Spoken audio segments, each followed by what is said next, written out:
It's all belief. I had yet another interesting email exchange with my younger brother the other day. He has a way of getting me up on my soapbox. I think because he speaks in such broad generalities, I can't help but wade in and make some distinctions.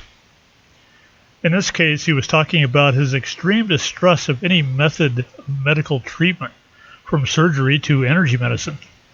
His main beef with it was when practitioners or product talkers post disclaimers about the efficacy of their services or products. The fact they disclaim, to him, meant that they had uncertainty themselves as to whether or not their products or services were even valid. I pointed out that the whole disclaimer thing has been made necessary because of the litigious nature of mainstream medicine in cahoots with insurance companies and government agencies. It has little to do with whether or not a particular product or service works.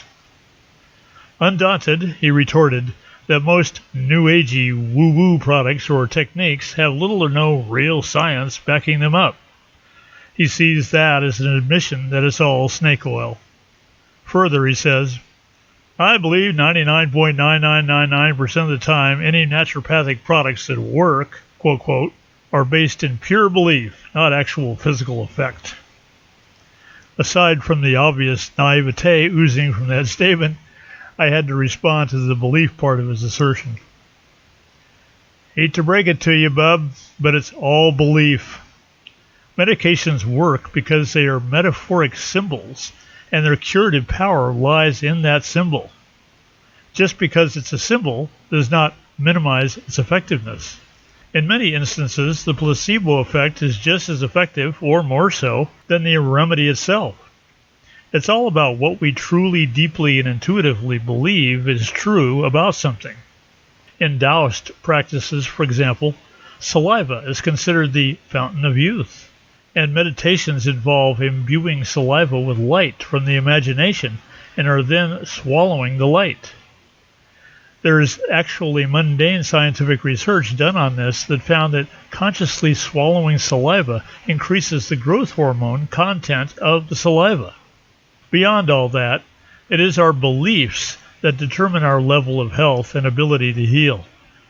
There are so many examples of people doing only meditation and fasting, healing themselves of, quote, terminal, unquote, diseases. Japanese scientist Masaru Emoto did breakthrough research on the quantum properties of water and found that the electrical makeup of water is influenced by human thought, and that when frozen, water that has been exposed to life-affirming and positive thoughts makes perfectly symmetrical crystals, and then water exposed to negative thoughts has no symmetry when crystallized. Since our bodies are around 90% water, this research has some impact. I use several supplements, and every time I take a supplement, I create positive energies for it to work when I swallow it.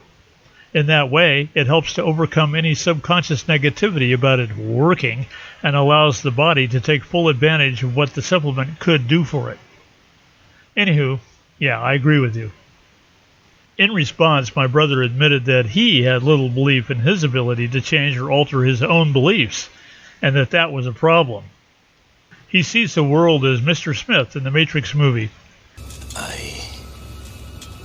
hate this place, this zoo, this prison, this reality, whatever you want to call it. I can't stand it any longer.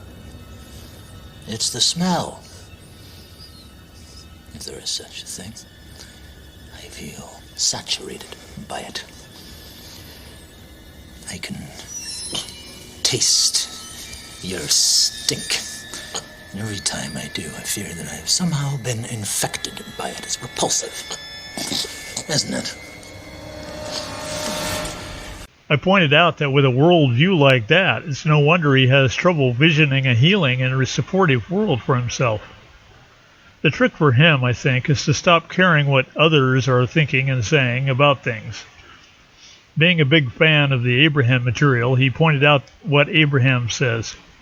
Stop asking them what they think. Start paying attention to how you feel.